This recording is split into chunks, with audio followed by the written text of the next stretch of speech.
Good morning. I am making this video because I think I have something to say, finally. Um, I am a parent of two grown adult children. I was able to homeschool them for 6 years. They were also in public school. I did my homeschooling of my children before I had a degree, while I had a high school education. And I currently have a master's degree in communicative disabilities and work in the public school system as a speech and language pathologist. So I have seen education from both sides, and I'd like to offer some hope and hopefully some help to parents who are facing homeschooling their children for the first time. Homeschooling and the public school system, my point here is not to glorify one and put down the other in either case. Both homeschooling and the public school system have benefits and they have drawbacks. And right now we have a situation where a lot of people are homeschooling who never intended to homeschool or wanted to homeschool and are really struggling with how to approach the situation. And I'd like to give a little advice from an old lady who has two adult children who are already been through this process and let you know that you're going to be okay. You're really, really going to be okay. In fact, you're going to be fantastic. And I will tell you why. The public school system teaches the way it teaches and sets things up the way it sets things up because it has to manage a lot of children, collect a lot of data, and try to make sure that they can prove that they are educating children effectively. So that means everything has to be data driven. And there's a lot of testing involved. It's necessary in the public school system. Homeschool is different. It's a different animal. And I would really, really encourage you not to try and go reproduce the public school system at home.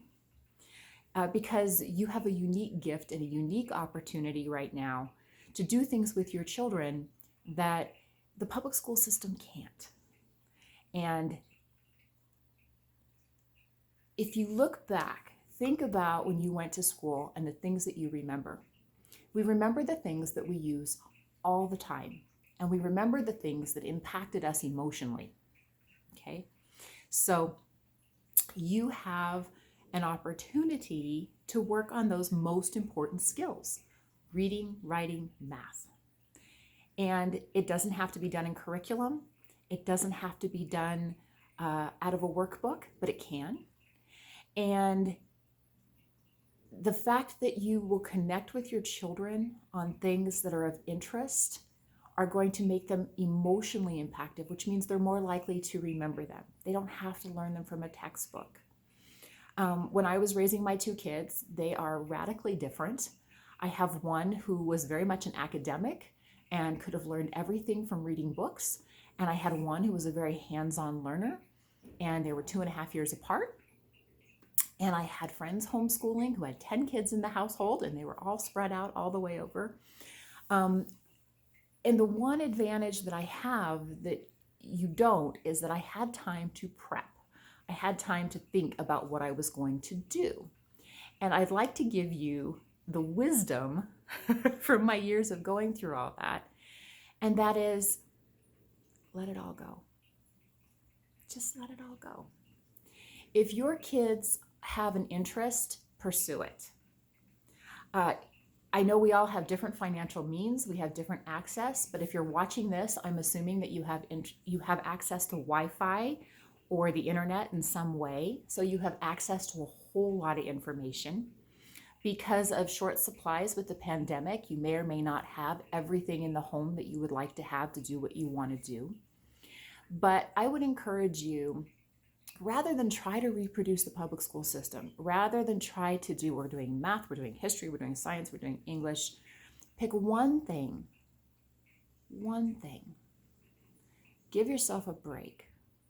Take one thing and just enjoy it and learn from it. I'll give you a couple of examples. If you have flour in the house and you have water, you can teach your kids how to make starter and make bread. Now, the thing about cooking and baking is, and access to the internet, which is awesome, because we didn't always have that, right? What you can do is you can work on math through measuring. You can do some multiplication with older kids and go, okay, how would we multiply this recipe? How could we do it so that we can make 3 times as much, so that we can plan and we can prep and we can freeze things? So let's do 3 times as much. Then you can look at reading the labels. Here we got lots of reading going on, right? You can do it as a science experiment. If we do one with this much salt and one with this much salt, then how do they come out different? Write about it, talk about it, experiment with it. Maybe the next day, what if we add this ingredient or we try that? It's now a science experiment and it's very practical, right? We're in a time where people are prepping and preparing for the possibility of not being able to go to the store easily. So let's teach some really practical skills. What are those things that public schools just don't have time to teach and you always wanted your kids to learn, but now you're home? What does balancing a checkbook look like? What does a budget look like? I've seen people use Monopoly money. I saw some posts that I thought were wonderful about Monopoly money for you're going to earn for the work that you do, and then you're going to be able to purchase the things that you have. That's school. That's it. What about history? What's the history of bread making? How is it done different in different times? If you have yeast, you can start with yeast, but you can build sourdough starter too, which is, there are YouTube videos out there for how to do that. YouTube is your friend right now. That is your friend. We live in a world where things are around us all the time that we ignore. And if you want to take the time to go outside at night, look at the stars, there's an app for telling you what stars you're looking at. Let's do some science with stars. You can research it, right? Do a little astronomy. What about the rocks you walk by all the time? Late in life, I have this new appreciation and excitement about minerals and geology and rocks, simply because when I was younger, someone tried to teach it to me out of a book. And frankly, I found it boring. I never got interested in it. Now I am fascinated by what the earth produces. What's coming up out of the ground? What can you find on a walk? What are those weeds in your yard? Dandelions, right? Dandelions are in your yard. Dandelions can go on your salad. What are the medicinal purposes of dandelions? If we picked all the weeds in the yard, let's weigh them now and then watch when they dry and how much do they weigh. You know, I know some of this stuff sounds very simplified, but it's very practical, and it's what we have, and it's what you have.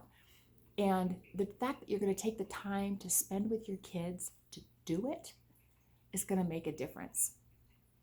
One more reality check. This is not easy for you right now, and it's not easy for your kids. So if you're having a rough day, if this is emotional, if you feel like you're losing your mind, it's okay to go, I'm feeling emotional and I'm losing my mind. And so today, this is going to be even simpler. We're not going to do as much. We're going to take a walk outside. We're going to sit in the backyard. Maybe you have the ability to have a little campfire in your own backyard or a camp out in your backyard. Give yourself a break and do not try to reproduce the public school system. What it does well for the reason that it was made. What you do well for the reason you were made. And you're able to take this time with your kids and let it be what it's going to be. Hold it loosely. Don't worry if it doesn't measure up to everything else. These moments you have right now, as hard as they are, and as difficult as some days may be the days your children look back on and go, do you remember that time, Mom, when we were locked down and you pulled out a blanket and threw it over the couch and we made a fort inside and we told stories and we cooked in the kitchen? That made such an impact on me. You're not going to know how much of an impact these days are going to make on your children for years to come. But please don't waste them because they're precious. And those of us who have grown children, many of us are crying out, just give us 5 more minutes, and you don't get it. So enjoy it. Please enjoy it. And just know that there are plenty of people around you with resources and abilities and talents who will share those with you. So if you have questions, if you can't seem to figure out how to do that math, make the phone call, look for the video, and let it be what it's going to be. I promise you they're going to turn out. They're going to be fine. And I wish you all the best.